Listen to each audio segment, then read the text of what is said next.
Board examination ಅಥವಾ final ಎಕ್ಸಾಮಿನೇಷನ್ಗಿಂತ ಮುಂಚಿತವಾಗಿ ಎಲ್ಲ ಶಾಲಾ ಕಾಲೇಜುಗಳಲ್ಲಿ ಪ್ರಿಪರೇಟರಿ ಎಕ್ಸಾಮ್ಗಳನ್ನು ಕಂಡಕ್ಟ್ ಮಾಡ್ತಾರೆ. ಅಂದರೆ ಪೂರ್ವ ಸಿದ್ಧತಾ ಪರೀಕ್ಷೆಗಳನ್ನು ಕಂಡಕ್ಟ್ ಮಾಡ್ತಾರೆ. ಆದರೆ ಹಲವಾರು ಬಾರಿ ವಿದ್ಯಾರ್ಥಿಗಳು ಈ ಪೂರ್ವ ಸಿದ್ಧತಾ ಪರೀಕ್ಷೆಗಳಿಗೆ ಹೆಚ್ಚಿನ ಮಹತ್ವ ಕೊಡೋದೇ ಇಲ್ಲ. ಅಂದರೆ ಈ ಪ್ರಿಪರೇಟರಿ ಎಕ್ಸಾಮಿನೇಷನ್ನ ಅವರು ಸೀರಿಯಸ್ ಆಗಿ ಕನ್ಸಿಡರ್ ಮಾಡೋದೇ ಇಲ್ಲ. ಜಸ್ಟ್ ಪ್ರಿಪರೇಟರಿ ಎಕ್ಸಾಮಿನೇಷನ್ ಅಲ್ವಾ, ಇದಕ್ಕೆ ನಾವು ಓದದೇ ಇದ್ರೂ ಪರವಾಗಿಲ್ಲ, ನಾವು ಆನ್ಯುಯಲ್ ಎಕ್ಸಾಮಿನೇಷನ್ ಅಲ್ಲಿ ನಾವು ಚೆನ್ನಾಗಿ ಓದ್ಕೊಂಡು ಅಲ್ಲಿ ನಾವು ಚೆನ್ನಾಗಿ ಪರ್ಫಾರ್ಮ್ ಮಾಡ್ತೀವಿ ಅಂತ ಈ ಎಕ್ಸಾಮಿನೇಷನ್ ಅವರು ನೆಗ್ಲೆಕ್ಟ್ ಮಾಡ್ತಾರೆ. ಇದಕ್ಕೆ ಕಾರಣ ಶಿಕ್ಷಕರು ಮತ್ತು ಪೋಷಕರು ವಿದ್ಯಾರ್ಥಿಗಳಿಗೆ ಈ ಪೂರ್ವ ಸಿದ್ಧತಾ ಪರೀಕ್ಷೆಗಳಿಂದ ಎಷ್ಟೆಲ್ಲ ಪ್ರಯೋಜನಗಳಿದೆ, ಇದು ವಿದ್ಯಾರ್ಥಿಗಳಿಗೆ ಯಾವ ರೀತಿ ಸಹಾಯ ಮಾಡುತ್ತೆ ಅವರ ಆನ್ಯುಯಲ್ ಎಕ್ಸಾಮಿನೇಷನ್ ಬರೆಯೋದಕ್ಕೆ ಅನ್ನೋದನ್ನ ಹೇಳಿರೋದೇ ಇಲ್ಲ. ಹಾಗಾಗಿ ಅವರು ಕೂಡ ಇದನ್ನ ನೆಗ್ಲೆಕ್ಟ್ ಮಾಡ್ತಾರೆ. ಹಾಗಾಗಿ ಇವತ್ತಿನ ವಿಡಿಯೋದಲ್ಲಿ ಈ ಒಂದು ಪೂರ್ವ ಸಿದ್ಧತಾ ಪರೀಕ್ಷೆಗಳಿಂದ ವಿದ್ಯಾರ್ಥಿಗಳಿಗೆ ಎಷ್ಟೆಲ್ಲ ಪ್ರಯೋಜನಗಳಿದೆ ಅನ್ನೋದನ್ನ ಇವತ್ತಿನ ವಿಡಿಯೋದಲ್ಲಿ ನಾವು ತಿಳಿದುಕೊಳ್ಳೋಣ. ಹಾಗಾಗಿ ಶಿಕ್ಷಕರೇ, ಪೋಷಕರೇ, ಈ ವಿಡಿಯೋ ತುಂಬಾ ಇಂಪಾರ್ಟೆಂಟ್ ಆಗಿರುತ್ತೆ. ದಯವಿಟ್ಟು ಎಲ್ಲೂ ಸ್ಕಿಪ್ ಮಾಡದೆ ಈ ವಿಡಿಯೋನ ಕಂಪ್ಲೀಟ್ ಆಗಿ ನೋಡಿ. ಹಾಗೆ ನಿಮ್ಮ ಮಕ್ಕಳಿಗೆ, ನಿಮ್ಮ ವಿದ್ಯಾರ್ಥಿಗಳಿಗೆ ಈ ಪೂರ್ವ ಸಿದ್ಧತಾ ಪರೀಕ್ಷೆಗಳು ಎಷ್ಟು ಇಂಪಾರ್ಟೆಂಟ್ ಅನ್ನೋದನ್ನ ನೀವು ತಿಳಿಸ್ಕೊಡಿ. ಈ ವಿಡಿಯೋನ ಅವ್ರಿಗೂ ಕೂಡ ತೋರಿಸಿ. ಇದರಿಂದ ಅವ್ರಿಗೆ ತುಂಬಾನೇ ಸಹಾಯ ಆಗುತ್ತೆ. ತುಂಬಾ ಇಂಪಾರ್ಟೆಂಟ್ ಆಗಿರುವಂತಹ ವಿಡಿಯೋ. ದಯವಿಟ್ಟು ಎಲ್ಲೂ ಸ್ಕಿಪ್ ಮಾಡದೆ ಕೊನೆವರೆಗೂ ನೋಡಿ. ಈ ಪೂರ್ವ ಸಿದ್ಧತಾ ಪರೀಕ್ಷೆಗಳು ಅಥವಾ ಪ್ರಿಪರೇಟರಿ ಎಕ್ಸಾಮ್ಗಳಿಂದಾಗಿ ವಿದ್ಯಾರ್ಥಿಗಳಿಗೆ ಯಾವೆಲ್ಲ ರೀತಿ ಸಹಾಯ ಆಗುತ್ತೆ ಅನ್ನೋದನ್ನ ಒಂದೊಂದಾಗಿ ಈಗ ನೋಡ್ತಾ ಹೋಗೋಣ. ಇಲ್ಲಿ ಮೊದಲನೇದಾಗಿ ವಿದ್ಯಾರ್ಥಿಗಳಿಗೆ ಆನ್ಯುಯಲ್ ಎಕ್ಸಾಮಿನೇಷನ್ ಯಾವ ರೀತಿ ಇರುತ್ತೆ ಅನ್ನುವಂತ ಒಂದು ಪರಿಚಯ ಇಲ್ಲಿ ಪ್ರಿಪರೇಟರಿ ಎಕ್ಸಾಮಿನೇಷನ್ ಅಲ್ಲಿ ಆಗುತ್ತೆ. ಯಾಕೆ ಅಂದ್ರೆ ಪ್ರಿಪರೇಟರಿ ಎಕ್ಸಾಮಿನೇಷನ್ ನ ಬೋರ್ಡ್ ಎಕ್ಸಾಮಿನೇಷನ್ ಯಾವ ರೀತಿ ಕಂಡಕ್ಟ್ ಮಾಡ್ತಾರೆ ಅದೇ ರೀತಿಯಲ್ಲಿ ಪ್ರಿಪರೇಟರಿ ಎಕ್ಸಾಮಿನೇಷನ್ ನ ಕೂಡ ಕಂಡಕ್ಟ್ ಮಾಡಲಾಗುತ್ತೆ. ಹಾಗಾಗಿ ಇವರಿಗೆ ಎಕ್ಸಾಮಿನೇಷನ್ ಬಗ್ಗೆ ಒಂದು ರೀತಿಯಾದಂತಹ ಫೆಮಿಲಿಯಾರಿಟಿ ಡೆವಲಪ್ ಆಗುತ್ತೆ. ಅಂದ್ರೆ ಎಕ್ಸಾಮಿನೇಷನ್ ನ ಒಂದು ಪರಿಚಯ ಇಲ್ಲಿ ಅವ್ರಿಗೆ ಆಗುತ್ತೆ. ಇದರಿಂದಾಗಿ ಅವ್ರಿಗೆ ಕ್ವಶನ್ ಪೇಪರ್ ಫಾರ್ಮೆಟ್ ಗೊತ್ತಾಗುತ್ತೆ, ಟೈಪ್ ಆಫ್ ಕ್ವಶನ್ಸ್ ಗೊತ್ತಾಗುತ್ತೆ, ಮಾರ್ಕ್ಸ್ ಅಲಾಟ್ಮೆಂಟ್ ಗೊತ್ತಾಗುತ್ತೆ, ಹಾಗೇನೆ ಟೈಮ್ ಅಲಾಟ್ಮೆಂಟ್ ಕೂಡ ಗೊತ್ತಾಗುತ್ತೆ. ಹಾಗೇನೆ ಎಕ್ಸಾಮಿನೇಷನ್ ಹಾಲ್ ಅಲ್ಲಿ ಯಾವೆಲ್ಲ ಇನ್ಸ್ಟ್ರಕ್ಷನ್ಸ್ ನ ಇನ್ವಿಜಿಲೇಟರ್ ಕೊಡ್ತಾರೆ, ಯಾವೆಲ್ಲ ಇನ್ಸ್ಟ್ರಕ್ಷನ್ಸ್ ನ ಇವರು ಫಾಲೋ ಮಾಡಬೇಕಾಗುತ್ತೆ ಅನ್ನುವಂತಹ ಒಂದು ಸಂಪೂರ್ಣವಾದಂತಹ ಚಿತ್ರಣ ಅಥವಾ ಮಾಹಿತಿ ಇವ್ರಿಗೆ ಈ ಒಂದು ಪ್ರಿಪರೇಟರಿ ಎಕ್ಸಾಮಿನೇಷನ್ ಅಲ್ಲಿ ಸಿಗುತ್ತೆ. ಇದರಿಂದ ಅವ್ರಿಗೆ ಪರೀಕ್ಷೆಯ ಬಗ್ಗೆ ಇರುವಂತಹ ಒಂದು ಆತಂಕ ದೂರವಾಗುತ್ತೆ. ಹಾಗೆ ಅದರ ಬಗ್ಗೆ ಆತ್ಮವಿಶ್ವಾಸ ಬೆಳೆಯಲಿಕ್ಕೆ ಸಹಾಯ ಆಗುತ್ತೆ. ಎರಡನೇದಾಗಿ ವಿದ್ಯಾರ್ಥಿಗಳಿಗೆ ಪರೀಕ್ಷೆಯನ್ನ ಬರಿಬೇಕಾದ್ರೆ ಯಾವ ರೀತಿ ಟೈಮ್ ಮ್ಯಾನೇಜ್ಮೆಂಟ್ ಮಾಡಬೇಕು ಅನ್ನುವಂತ ಒಂದು ಐಡಿಯಾ ಸಿಗುತ್ತೆ.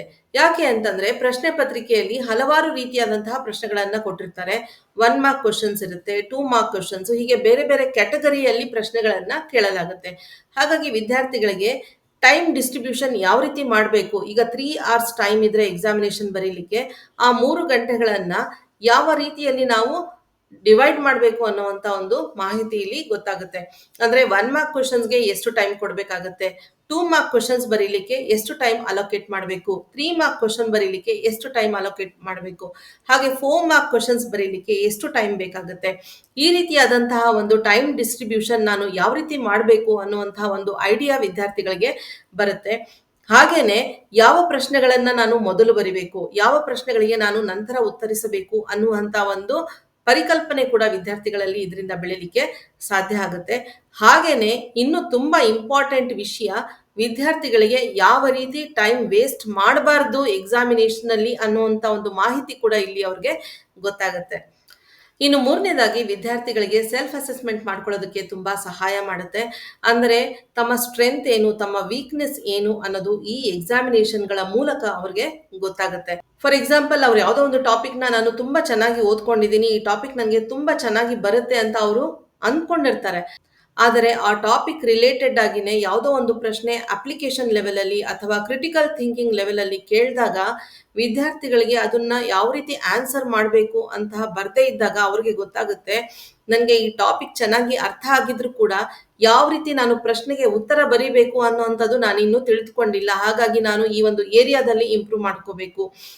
ಈ ರೀತಿಯಾಗಿ ವಿದ್ಯಾರ್ಥಿಗಳು ತಮ್ಮನ್ನ ತಾವೇ ಅಸೆಸ್ ಮಾಡ್ಕೊಳ್ಳೋದಕ್ಕೆ, ತಮ್ಮನ್ನ ತಾವೇ ಪರೀಕ್ಷೆ ಮಾಡ್ಕೊಳ್ಳೋದಕ್ಕೆ ಕೂಡ ಈ ಪ್ರಿಪರೇಟರಿ ಎಕ್ಸಾಮಿನೇಷನ್ಗಳು ಸಹಾಯ ಮಾಡುತ್ತವೆ.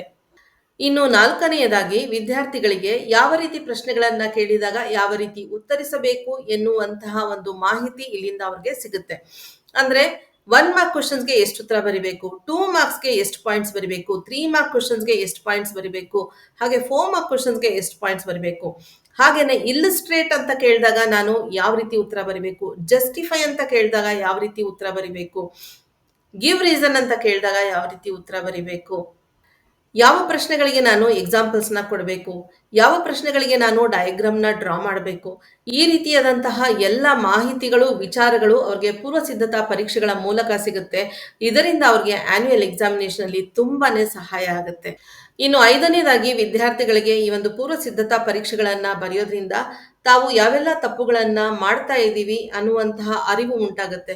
ಅದು ಎಕ್ಸಾಮಿನೇಷನ್ ಹಾಲಲ್ಲಿ ಆಗಿರ್ಬೋದು, ಇನ್ವಿಜಿಲೇಟರ್ ಕೊಡುವಂತಹ ಒಂದು ಇನ್ಸ್ಟ್ರಕ್ಷನ್ಸ್‌ನ ಫಾಲೋ ಮಾಡೋದ್ರಲ್ಲಿ ಆಗಿರ್ಬಹುದು, ಪರೀಕ್ಷೆಯನ್ನ ಬರೆಯೋದ್ರಲ್ಲಿ ಆಗಿರ್ಬಹುದು, ಟೈಮ್ ಫಾಲೋ ಮಾಡೋದ್ರಲ್ಲಿ ಆಗಿರ್ಬಹುದು, ಕ್ವಶನ್ಸ್ ಆನ್ಸರ್ ಮಾಡೋದ್ರಲ್ಲಿ ಆಗಿರ್ಬೋದು, ತಾವು ಏನೆಲ್ಲ ತಪ್ಪುಗಳನ್ನ ಮಾಡ್ತಾ ಇದ್ದೀವಿ ಅನ್ನುವಂತಹ ಒಂದು ಅರಿವು ಅವ್ರಿಗೆ ಆದಾಗ ಆ ತಪ್ಪುಗಳನ್ನ ತಿದ್ದಿಕೊಳ್ಳಲಿಕ್ಕೆ ಇಲ್ಲಿ ಅವಕಾಶ ಇರುತ್ತೆ.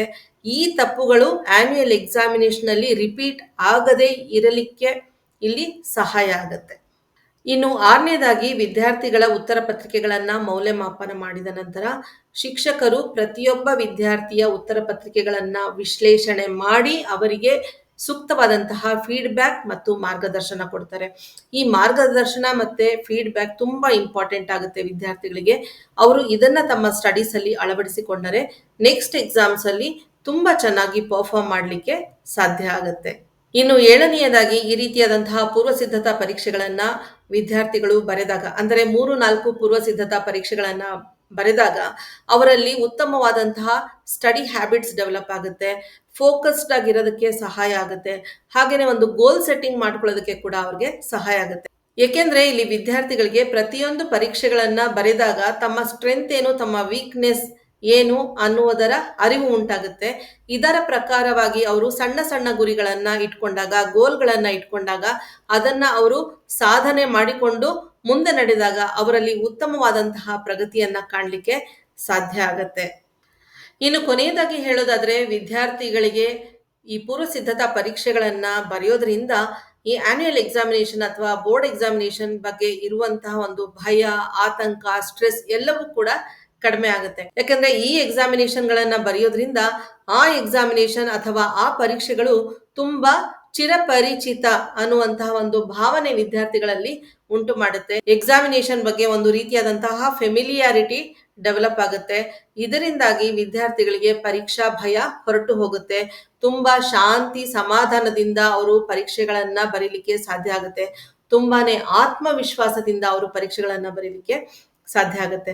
ಹಾಗಾಗಿ ಶಿಕ್ಷಕರೇ, ಪೋಷಕರೇ, ಈ ಒಂದು ಪೂರ್ವ ಸಿದ್ಧತಾ ಪರೀಕ್ಷೆಗಳು ವಿದ್ಯಾರ್ಥಿಗಳಿಗೆ ಎಷ್ಟು ಮುಖ್ಯ ಅನ್ನೋದನ್ನ ದಯವಿಟ್ಟು ನಿಮ್ಮ ಮಕ್ಕಳಿಗೆ, ವಿದ್ಯಾರ್ಥಿಗಳಿಗೆ ತಿಳಿಸಿ. ಹಾಗೇನೆ ಅವರು ಪೂರ್ವ ಸಿದ್ಧತಾ ಪರೀಕ್ಷೆಗಳನ್ನ ಚೆನ್ನಾಗಿ ಪ್ರಿಪೇರ್ ಆಗಿ, ಚೆನ್ನಾಗಿ ಓದಿಕೊಂಡು ಬರೀಲಿಕ್ಕೆ ನೀವು ಪ್ರೋತ್ಸಾಹಿಸಿ. ಇದರಿಂದ ಅವ್ರಿಗೆ ತುಂಬಾನೇ ಸಹಾಯ ಆಗುತ್ತೆ. ಆನ್ಯುಯಲ್ ಎಕ್ಸಾಮಿನೇಷನ್ ಅಲ್ಲಿ ತುಂಬಾ ಉತ್ತಮ ಅಂಕಗಳನ್ನ ಗಳಿಸ್ಲಿಕ್ಕೆ ಅವ್ರಿಗೆ ಸಾಧ್ಯ ಆಗತ್ತೆ. ಈ ವಿಡಿಯೋದಿಂದ ನಿಮಗೆ ಪ್ರಯೋಜನ ಆಗಿದ್ರೆ ದಯವಿಟ್ಟು ಕಮೆಂಟ್ ಅಲ್ಲಿ ಮೆನ್ಷನ್ ಮಾಡಿ. ಹಾಗೇನೆ ಈ ವಿಡಿಯೋ ನಿಮಗೆ ಇಷ್ಟ ಆಗಿದ್ರೆ ಲೈಕ್ ಮಾಡಿ, ಶೇರ್ ಮಾಡಿ, ಹಾಗೆ ಚಾನೆಲ್ನ ಸಬ್ಸ್ಕ್ರೈಬ್ ಮಾಡಿ, ಹಾಗೇನೆ ಬೆಲ್ ಐಕಾನ್ ಅನ್ನ ಪ್ರೆಸ್ ಮಾಡಿ. ಇದರಿಂದ ನಾನು ಅಪ್ಲೋಡ್ ಮಾಡುವಂತಹ ಎಲ್ಲ ವಿಡಿಯೋಗಳ ನೋಟಿಫಿಕೇಶನ್ ನಿಮಗೆ ಸಿಗುತ್ತೆ. ನನ್ನ ಮುಂದಿನ ವಿಡಿಯೋದಲ್ಲಿ ಮತ್ತೆ ನಾನು ನಿಮ್ಮನ್ನ ಭೇಟಿ ಮಾಡ್ತೀನಿ. ಅಲ್ಲಿಯವರೆಗೆ ನಮಸ್ಕಾರ, ಧನ್ಯವಾದ.